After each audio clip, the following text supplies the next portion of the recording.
Hello viewers, আসসালামু আলাইকুম। আমি আপনাদের মাঝে আজকে আমার গরুর ভিডিও নিয়ে আবার হাজির হলাম। তো আমি কি কি বলি না বলি এটা আপনারা সবাই মনোযোগ দিয়ে শুনেন, অবশ্যই আপনাদের উপকারে আসবে। গরুদেরকে ন্যাচারাল খাবার খাওয়ায়ে পালন করলে গরু খুব আস্তে আস্তে মোটা হয়, খুব ধীরে ধীরে মোটা হয়। এটা হচ্ছে ন্যাচারাল খাবারের মধ্যে একটা ভালো একটা সুবিধা। আপনারা খেয়াল করে দেখেন, আপনাদের সার্কেলের মধ্যে বা আমার সার্কেলের মধ্যে অনেকেই আছে যারা যারা মনে করেন যে জিমে জয়েন করে। অনেকে আমার মতন হাড্ডি। তো আসলে ব্যাপারটা হচ্ছে হাড্ডিতে নিয়ে কিছু কথা, মানে যেহেতু আমরা হাড্ডি গরু কিনে নিয়ে এসে মোটা তাজাকরণ করে থাকি, সেই হিসেবে বলতে চাচ্ছি যে একটা জীর্ণ শীর্ণ হাড্ডি মানুষের যখন জিমে যেয়ে ভর্তি হয়, সে দুই প্রক্রিয়ায় মোটা হতে পারে। দুই প্রক্রিয়াতে সে মোটা তাজা হতে পারে। প্রথম প্রক্রিয়া হচ্ছে ন্যাচারাল খাবার, যেটা আর কি ডিম, দুধ, কলা, বুট, তারপরে বাদাম, মুরগির মাংস, এগুলো খেয়ে পাশাপাশি ব্যায়াম করে একটা চিকন মানুষ 1 থেকে 2 বছর যদি মন দিয়ে যদি জিম করতে পারে, ব্যায়াম করতে পারে, তাহলে সে মোটা হবে। আবার সেই চিকন মানুষটাই যদি 3 থেকে 4 বা 5 মাস সাপ্লিমেন্ট মেনটেন করে যদি শুধু সাপ্লিমেন্ট খায়, অর্থাৎ প্রোটিন খায়, তাহলে সে দেখবেন 5 থেকে 6 মাসের মধ্যে একদম মানে সেই মাস্কুলার বডি হয়ে যাবে তার। তো এইরকমই গরুর সেক্টরের মধ্যেও গুড়া ভুসি, তারপরে গরুর ফিট, এগুলা যদি আপনি খাওয়ায় যদি গরু একটা তৈরি করতে চান, তাহলে চোখ বন্ধ করে 6 থেকে 7 মাস, 1 থেকে 2 বছর সময় লাগতে পারে, কিন্তু গরুটা আপনার তৈরি হবে ধীরে ধীরে। কিন্তু যে আপনার থেকে ক্রয় করে নিয়ে যে তার মাংসটা খাবে, সে অবশ্যই আপনার প্রশংসা করতে বাধ্য। কারণ এটা বাস্তব, এটাই বাস্তব। বুঝতে পারছেন বিষয়টা? আরো খোলাসাভাবে বলি, এই গরুটাকে যদি দেখেন, ভালো করে দেখেন, এটাকে যদি মোটা বানানোর একটা সহজ বুদ্ধি আছে, সেটা হচ্ছে মুরগির ফিট কিংবা মাছের ফিট। মাছের ফিটে এবং মুরগির ফিটে কিন্তু প্রচুর পরিমাণের প্রোটিন থাকে, যেটা বলার বাইরে অনেক বেশি প্রোটিন থাকে। মনে করেন যে গরুর ফিটে যদি 1% প্রোটিন থাকে, তো মাছের ফিটে থাকবে 15%, এবং ব্রয়লারের ফিটে থাকবে হলো 30%। কথার ক্ষেত্রে কথার থেকে কথা কথা বললাম, এরই কম বেশি হবে আর কি। তো সেটা যদি আমি এটা খাওয়াই, গরু কিন্তু খুব দ্রুত মোটা হবে। গরুর চামড়া যে পরিমাণে ঢিলার হালা, আমার বিশ্বাস গরু খুব দ্রুত মোটা হয়ে যাবে। গ্রাম অঞ্চলের দিককার 70% মানুষেরা কিন্তু এভাবে গরু পালন করে। তারা তো আরো মনে করেন যে হাট থেকে হাড্ডি কিছু গরু ক্রয় করে নিয়ে আসে এবং সেগুলাকে হলো তৈরি করে বিক্রি করে দেয়, এরকম মোটা করে বিক্রি করে দেয়।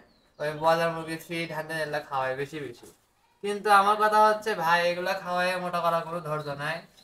কালকে একজন কমেন্ট করছে যে তোর দ্বারা কিছু হবে না, তুই ঘুমিয়ে যা। আসলে ভাই, আমার দ্বারা কিছু হোক আর না হোক, আমার এখন একটাই স্বপ্ন, যে আমি এই মনে করেন যে গরু পালন করব। গরু পালন করে যদি জীবনে কিছু করতে পারি করলাম, না হলে কিছু করার নেই। কারণ আমি ছোট থেকে এত বড় বয়স পর্যন্ত আমি গরু বলেন, ছাগল বলেন, হাঁস মুরগি সবকিছু ট্রাই করছি। কুত্তা বিড়াল এমন কোনো কিছু বাকি রাখিনি আমি, যেটা আমার সামর্থ্যের মধ্যে আছে। পরে আমি যেটা বুঝলাম যে যে কোনো একটা জিনিস যদি আমি স্থিরভাবে ধরে রাখতে পারি, হয়তো বা সেখান থেকে আমি সফলতা অর্জন করতে পারবো। দেখেন ভিউয়ার্স, আমার ইউটিউব চ্যানেলের বয়স প্রায় 1 বছর পার হয়ে গেছে, প্লাস আমার গরু পালন করার বয়সও প্রায় 1 বছর পার হয়ে গেছে। এটা আমি এই জন্য বললাম যে আমার গরু কেনার যে বয়স, বা গরু যখন থেকে পালা শুরু করছি, তা আমার এই ইউটিউব চ্যানেলটা কিন্তু গরু কেনার পরে কিন্তু খুলছিলাম। সো আর সরাসরি বলতে হবে না, আমার ইউটিউব চ্যানেলে কিন্তু আমার লাইফের ফার্স্ট টাইমে যে গরুটা কিনা ছিল সেটার ভিডিও দেওয়া আছে, এবং সেই গরুটা কিনে আমি কি ঠকায় ঠকছিলাম সেটা আমার বলা আছে। আর সেই ভিডিওটাই মেলা মেলা মানুষ দেখছিল আর কি। এতে করে আমার মনে করেন যে ইউটিউবের প্রতি একটা আকাঙ্ক্ষা বেড়ে গেছে, যে যাই হোক, আমার ক্ষতি হয়েছে ঠিক আছে, কিন্তু আমার ইউটিউব চ্যানেলের কিছুটা উন্নতি হয়েছে। আল্লাহর রহমতে আমার ইউটিউব চ্যানেলটা যদি মনিটাইজ হয়ে যায় একবার, দেখা যাবে যে এখান থেকে যদি $2-1 করে আমার কামাই আসে, সেই কামাই দিয়ে এরকম একটা গরু তো তোমাকে আমি পালতে পারবো। এটাই আমার সফলতা, আর কিছু না। আমি এর চেয়ে বেশি কিছু চাই না, যে এরকম একটা গরু করার জন্য আমার ইউটিউব চ্যানেল থেকে আসে। আমি কোটি কোটি টাকা ইনকাম করতে চাই না। আমি হালকা কিছু টাকা আয় করতে পারলে যদি আয় দিয়ে আমার এরকম একটা গরুর খরচ আমি চালাতে পারবো। আর ধৈর্য ধরলে অবশ্যই একদিন ভালো কিছু অর্জন করা সম্ভব। আমার মতন যারা বেকার যুবক, তারা বসে না থেকে আপনার যা সামর্থ্য আছে সেই অনুযায়ী আপনি একটা ছাগল পালেন, একটা গরু পালেন বা একটা ভেড়া পালেন। আপনার এলাকায় যে জিনিসটা ভালো হয় সেই জিনিসটা পালেন। আপনার এলাকায় যদি দুধের দাম বেশি হয়, ভালো করে বোঝেন, আপনার এলাকায় যদি দুধের দাম বেশি হয় তাহলে একটা গাভী পালেন। একটা গাভী পালেন, সেই গাভীটা যখন মনে করেন যে দুধ দেওয়া শুরু করবে, দুধ বিক্রি করবেন, কিছু টাকা সঞ্চয় করবেন। আবার হলো বাচ্চা যেটা আছে সেটা মোটামুটি বড় হলে সে বাচ্চাটাকে বিক্রি করে দিলেন, দিয়ে মনে করেন যে সাথে সঞ্চয়কৃত কিছু টাকা দিয়ে আরেকটা গাভী কিনে নিয়ে আসলেন, দুধের গাভী নিয়ে আসে, সেটা মনে করেন যে সেটা দুধ বিক্রি করে আবার এদিকে এদের খাবার খরচ চালালেন। এভাবে রোলিং করতে করতে একদিন ইনশাআল্লাহ আপনার যদি লাখ ফেভার করে, দেখবেন যে আপনার মনে করেন লাইফ সেটেল। আর যদি আপনার এলাকায় যদি দামড়া গরুর চাহিদাটা ভালো হয়, মানে হাড্ডি দিয়ে কিনে নিয়ে আসলে, নিয়ে এসে মনে করেন যে মোটা তাজা করে কষাই টার্গেটে কষাই গেছে ভালো দামে বিক্রি করতে পারলেন। সাপোজ ধরে নেন আপনার এলাকায় মাংস 800 টাকা কেজি, আপনি অবশ্যই কষাই গেছে 700 টাকা কেজি হিসেবে বিক্রি করবেন।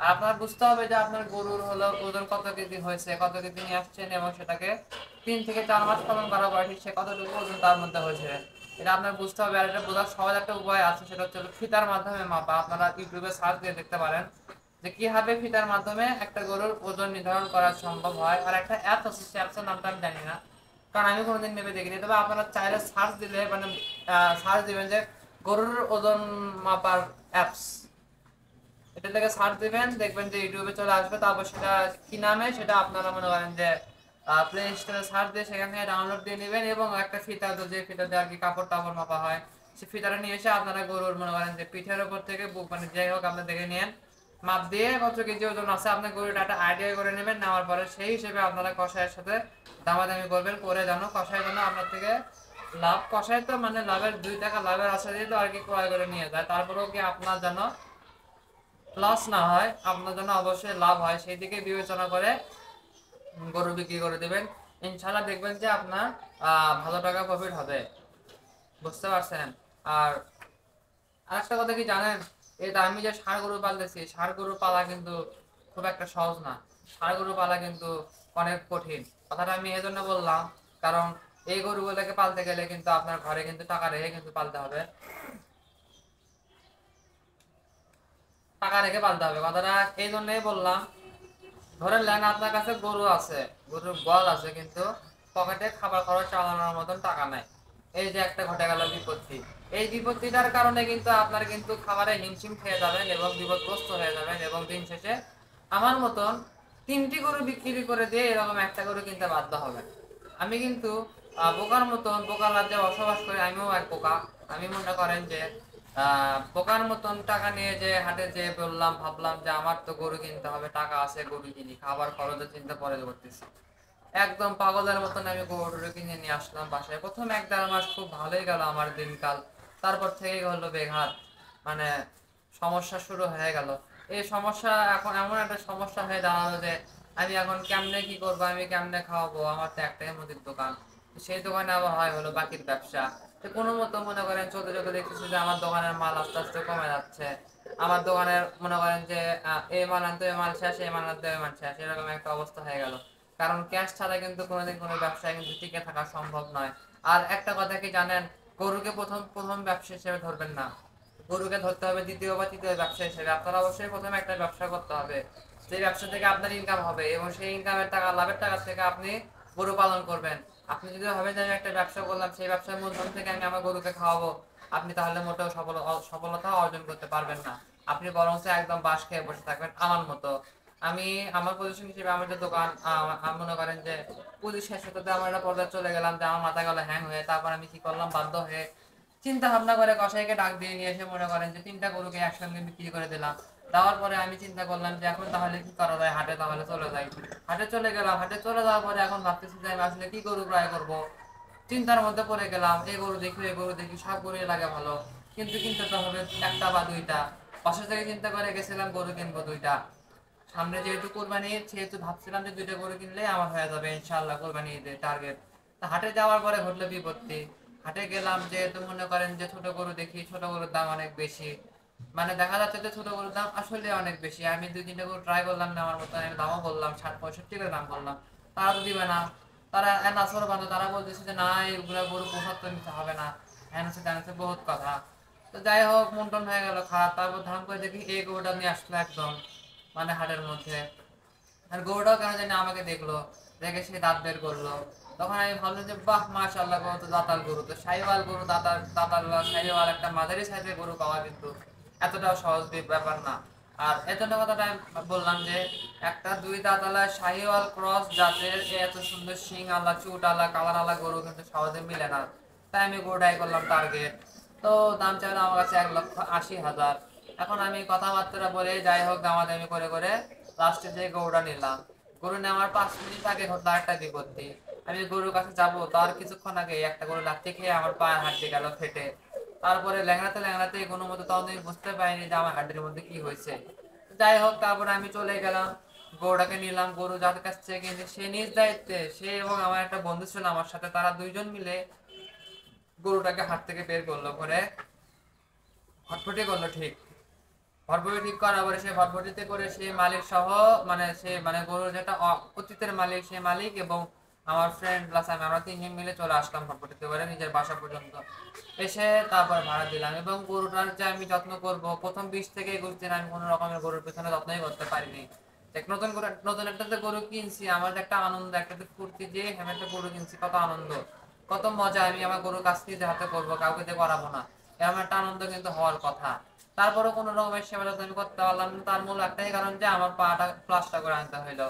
প্লাস্টার করে তো আমি বেড রেস্টে পড়ে গেলাম। আপনারা আমার ইউটিউব চ্যানেলে কিছু ভিডিও দেখেন, শর্ট ভিডিও চেক করে দেখবেন যে আমার বেশ কিছু ভিডিওর মধ্যে আমার পাতে প্লাস্টার করা আছে, 2 হাতে 2টা ঠেঙ্গা আছে। আমি ল্যাংড়াতে ল্যাংড়াতে মাঝে মাঝে গরুর ঘরে আসতেছিলাম এবং গরুটাকে একটু আদর যত্ন করতেছিলাম, পর্যায়ে চলে যাচ্ছিলাম। বাদ বাকি ক্ষেত্রে সবকিছু করছিল আমার বউ।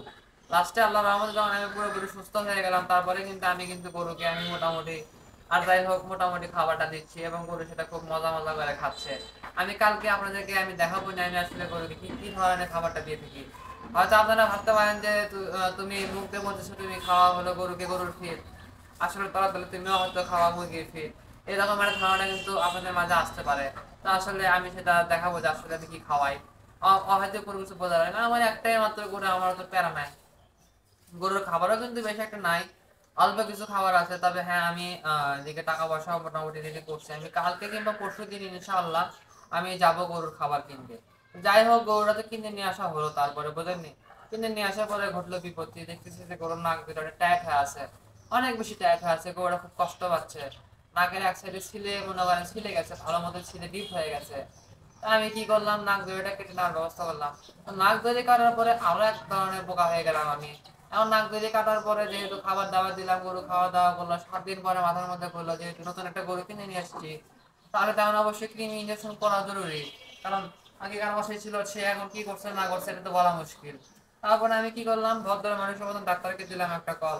ডাক্তার আসলো, ডাক্তার আসার পরে কৃমি ইঞ্জেকশন করার বহুত চেষ্টা করলো, কিন্তু গরু তো করে মানুষ থেকে ভয়। বিশেষ করে আমার গরুর নতুন মানুষ দেখলে ও মনে করেন যে লাফালাফি ঝাপাঝাপি শুরু করে দেয়, মনে হয় নিজের জীবন আর বের হয়ে গেল। এরকম একটা সিন্ডিকেট হয়ে গেল, লাস্টে করতে পারলাম না কোনো ইনজেকশন। ডাক্তার একটা কথাই বললো যে আপনি নাক ধরে এটা কেটে খুব বড় ভুল করে ফেলছেন। তারপরে আর কি করার, মন টন হয়ে গেল খারাপ। ডাক্তার বললো যে আপনি আপাতত 5টা বা 6টা র্যানাডেক্স ট্যাবলেট ওকে গুঁড়া করে যদি খাওয়াতে পারেন খাওয়াই দেন, তাহলে মোটামুটি ওই গরুটা ঠিক থাকবে। তাই আমি ভাবলাম যে যাই হোক এখন তো ইনজেকশন করতে পারলাম না, সেহেতু এখন তাহলে ট্যাবলেট খাওয়া দিয়ে কাজটা চালিয়ে নিই। তো ট্যাবলেটটা খাওয়াই দিলাম কোনো মতো ইনশাআল্লাহ। ট্যাবলেটটা খাওয়াইছি মানে বহুত কষ্টে খাওয়াইছি, যেটা বলার বাইরে। বিসমিল্লাহ এগারোর মধ্যে মানে ভাইয়ের একটা ভিডিওতে দেখছিলাম যে ভাই মনে করেন যে আটা, তারপরে চিনি আর ক্রিমি ট্যাবলেট গুঁড়ো করে একটা গোল ঢিমা বানায় সেটা গরুর গাছের মধ্যে ঢুকে দেয়, এতে করে গরুটা বাইরে বের করে ফেলে দিতে পারে না। তাই আমি ওই টিপসটা অবলম্বন করে আর কি গরুটাকে খাওয়াতে পারছিলাম সেদিন, তাছাড়া হয়তো বা পারতাম না। কারণ নাক দূরে না থাকার কারণে গরুর তো শক্তি বেড়ে গেছে এবং গরুটা ফ্রি হয়ে গেছে, মানে ওর কোনো প্যারা নাই, বোঝেননি। ওর মতন যেদিকে যে সেদিক চুকাতে পারছে তা খারাপ মানুষ আছে, এরকম একটা বিষয় হয়ে দাঁড়ায়। যাই হোক তারপরে টেনশন তো থাকেই গেল, যাতে কি ইনজেকশন করতে পারলাম না বা একটা ভিটামিন ইনজেকশনও করার চান্স নাই। যাই হোক দেখেন আমার গরুটাকে কিন্তু আমি আসার পর থেকে কোনো রকম ইনজেকশন করিনি, ইনশাআল্লাহ করবো না। ট্যাবলেট খাওয়াইছি, না আর কিছু করার দরকার নেই। তবে জিঙ্ক খাওয়াইছি, তারপরে ক্যালসিয়াম খাওয়াইছি 1 বোতল, এগুলাই আর কি। খাওয়ানো টাওয়ানোর পরে গরু এখন আমার এই পর্যন্ত আছে। তবে যার থেকে গরু ক্রয় করছিলাম সে বলছিল যে ভাই আপনার গরুকে যেন কোনো প্রকারের কৃমি ইনজেকশন করেন না, আমি কিন্তু সবকিছু কমপ্লিট করছি, সো আপনার কোনো কিছু করানোর দরকার নেই, হয়তো একটা খরচ হবে। তো ইনশাল্লাহ সে যেটা বলছে সেটা যেন সত্য হয়ে থাকে, তাহলে আমার আসল কথা ক্ষতি হবে না। আবার কথা হচ্ছে গরু যে নাক ধরে দিতে পারবো না, ও তো নাক ধরে দেওয়া যায় তাই না, কিন্তু আমার দ্বারা সম্ভব না, আমার ভয় লাগে আসলে গরু মানে ভয় লাগে। তো যদি এই গরুটাকে যখন বিক্রি করবো, যে আমার থেকে ক্রয় করবে সে যদি চায় তো সে নিজ দায়িত্বে নাক ধরে দিক, সমস্যা নাই, মানে তার ব্যক্তিগত বিষয়। তবে আমার এখানে যতদিন আছে ততদিন এর নাক আমি ধরে দিব না, একে আমি এভাবে রাখবো, এটাই বাস্তব।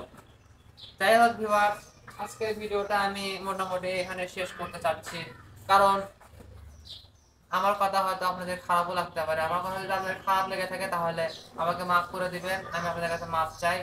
এবং আমার জন্য দোয়া করবেন, আমি যেন একদিন অনেক বড় মাপের একটা খামারি হতে পারি, বড় মাপের না হলেও মোটামুটি মাদারের সাথে যেন একটা খামারি হতে পারি।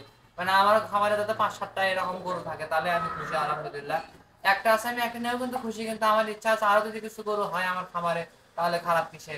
মানে যার যেটা কর্ম তো সে তো সেটাই চাবে তাই না। আমার কর্ম হলো আমার খামারে যেন কয়েকটা গরু থাকে, আমি সেই গরুগুলাকে মনে করেন যে যত্ন সহকারে লালন পালন করবো এবং পালন করবো, এটা হচ্ছে আমার মনে করেন যে একমাত্র স্বপ্ন।